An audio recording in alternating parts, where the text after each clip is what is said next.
From crashing the Mars orbiter to losing thousands of Bitcoin, here are 13 of the most expensive mistakes in history. Number 13. Star Wars merchandising. When George Lucas persuaded Fox to release his film Star Wars: A New Hope, the company was not entirely on board.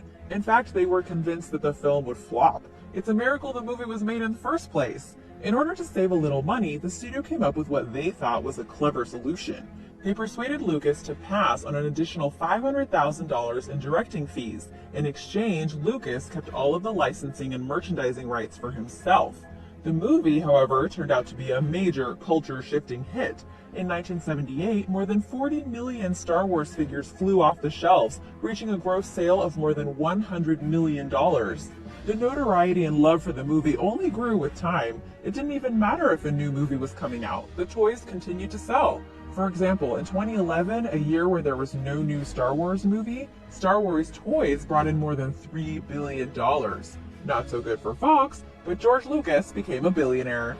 Number 12. Mars Climate Orbiter. In the late 1990s, NASA developed the Mars Climate Orbiter to study the climate on Mars, like its name suggests. The purpose of the orbiter was simple, and no one really expected anything to go wrong. It's also the general assumption that NASA checks and double-checks everything. Well, with the orbiter, something small but critical slipped through the cracks.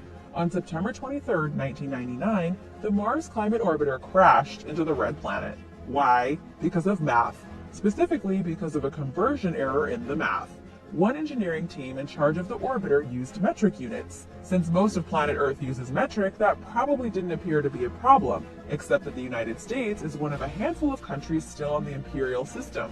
A second team of engineers used feet and inches, and the math was not properly converted. This caused the navigation in the orbiter to go a little awry. After nearly 10 months in space, the Mars Climate Orbiter came too close to the planet's surface on the day it was supposed to enter Mars orbit. In a written statement, NASA said, "People sometimes make errors." This error cost $125 million and countless hours of work. Number 11. The Millennium Bridge. The Millennium Bridge in London opened in June of 2000. The designers called it a pure expression of engineering structure and were extremely proud of their cool, sleek bridge that cost £18.2 million.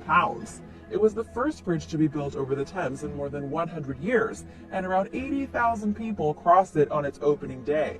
Unfortunately, it had to be closed right away. Why? Because it wobbled. As more and more people started walking on the bridge, it started to sway. To keep their balance, people started planting their feet wide and walking in near perfect unison. Engineers used lateral suspension in building the bridge. This innovation allows bridges to be built without tall supporting columns. When a large number of people walked on the bridge, it caused a phenomenon known as synchronous lateral excitation.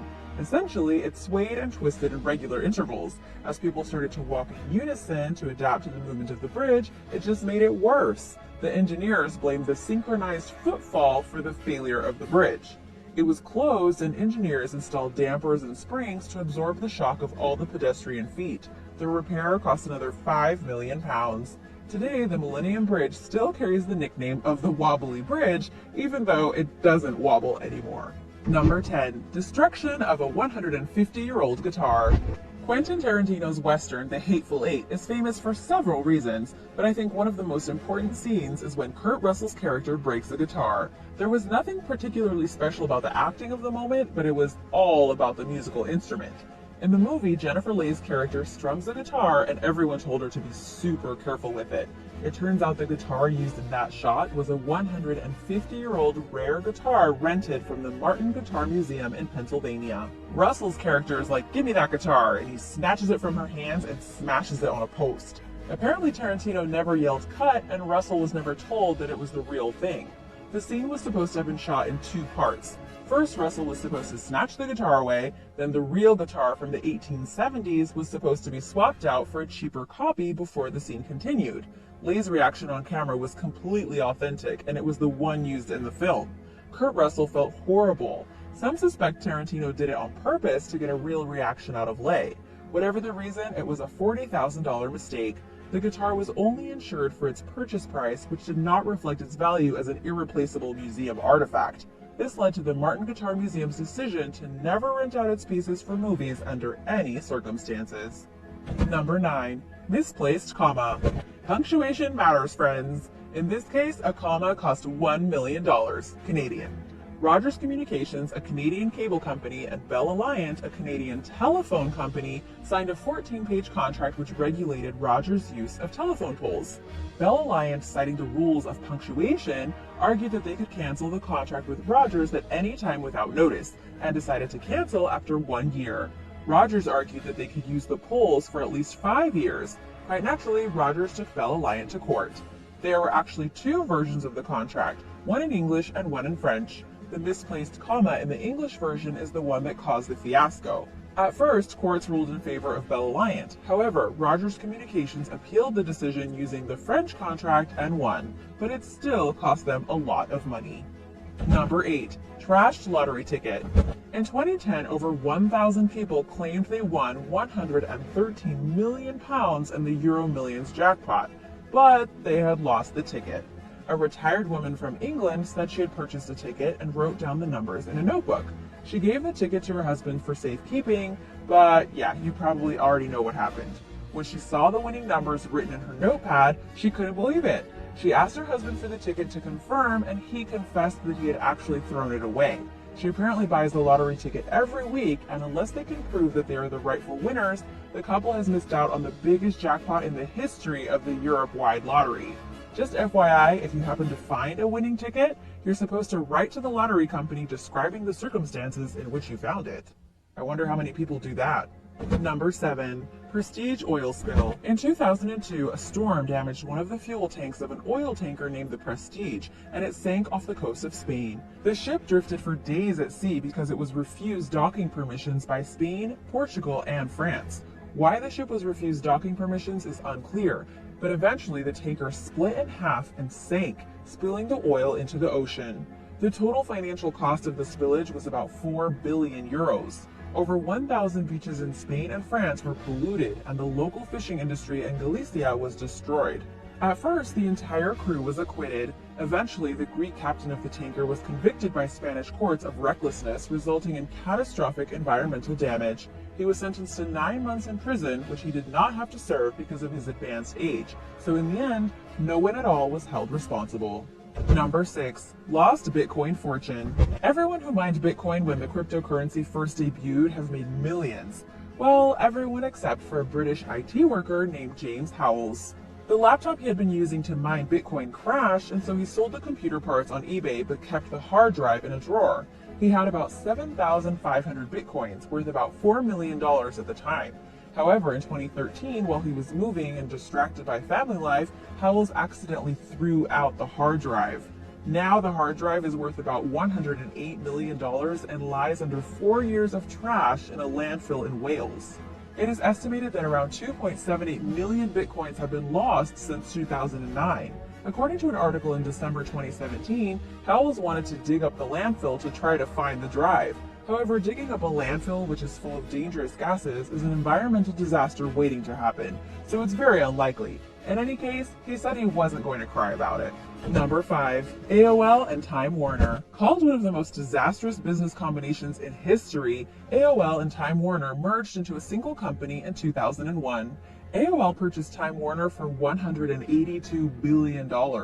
It seemed like an excellent idea at the time.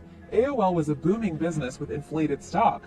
Experts claim that Time Warner's TV and magazine content would only complement AOL's internet business. This merger occurred at the tail end of the dial-up era. Soon after, broadband became the new thing. This faster alternative to internet access effectively killed AOL's company. In 2008, like a passenger bailing from a sinking ship, Time Warner spun off of AOL. When it did, it had a market cap of $36 billion, a $178 billion loss. The newly separated AOL was only valued at $2.5 billion. Number 4. Russia sells Alaska. Perhaps one of the biggest mistakes in history, in 1867, Russian Emperor Tsar Alexander II sold Alaska to the United States for just $7.2 million. At the time, Alaska was a trading hub for fur, Chinese fabrics, and other luxurious items. Gold was also discovered, but the royal family was unable to maintain the colony. It was far from self-sufficient, and it was being overrun by U.S. settlers. Instead of letting the Americans steal it, Alexander II decided to sell it instead. While that was happening, the public in both countries opposed the deal. Russian newspapers demanded to know how the Tsar could sell land Russians spent a lot of time and effort developing. Alaska, after all, did have factories and gold mines. Americans, on the other hand, saw Alaska as nothing more than an icebox where wild Eskimos drank fish oil for breakfast. Congress wasn't a fan of the idea either. In the end, a deal was signed where the United States would purchase the land, but the amount paid was just symbolic, as it added up to 2 cents per acre. In addition, $165,000 was spent in bribing U.S. senators and newspapers to change their minds about the deal. Number 3. Xerox and Apple. In late 1979, Steve Jobs went to visit Xerox PARC, the innovating branch of Xerox Corporation. Apple was already a hot tech firm, so he offered Xerox the chance to buy 100,000 shares of his company for $1 million. In exchange, he could see what new innovations were being developed at Xerox PARC. This was probably a mistake on Xerox's part. In the 1970s, technology firm Xerox already had a personal computer controlled by a mouse. For some reason, though, they never sold the idea or tried to market it. Another mistake. During the visit, legend goes that Steve Jobs realized the revolutionary concept of the computer mouse. While Xerox eventually gave up on developing personal computers, Jobs was on it and used his inspiration from his visit to the park to create windows, menus, and simplify the computer mouse so it would have just one button. Xerox's version cost $300 and would break within 2 weeks. So Steve Jobs did not steal the mouse because Xerox did not own it, and also he made many modifications to it to improve on the idea. Xerox missed out on the consumer industry completely, but Jobs made those ideas available to everyone. And the rest is history. Number 2. Lost Education Grant. The state of New Jersey made a very high-profile bid for hundreds of millions of dollars that would go toward education reform. A question worth 5 points on the application asked for a budget confirmation, and the state submitted the wrong year. Governor Chris Christie signed off on the application, and no one confessed who was actually responsible. Whoever it was did not read the questions carefully, and so the state missed out on $400 million. Hopefully they learned their lesson. Read the questions very carefully when you're filling out a form. Number 1. Building collapse. A newly constructed apartment tower that was almost finished just collapsed one day in Shanghai, China. New buyers were clamoring to get their money back, and the assets of the builder were frozen. Construction practices in China are already being questioned since many buildings are just put up in a hurry by inexperienced workers. If the tower had fallen the other way, it could have caused a domino effect, causing all the other buildings to fall over. The concrete piles weren't strong enough to support the 13-story building, and large quantities of earth were removed underneath to build the garage. The earth was dumped by a creek, and the riverbank collapsed, and the foundation got muddy, and it just toppled over. This disaster was investigated, and no collapses similar to the Lotus Riverside Block Tower has happened since, that we know of.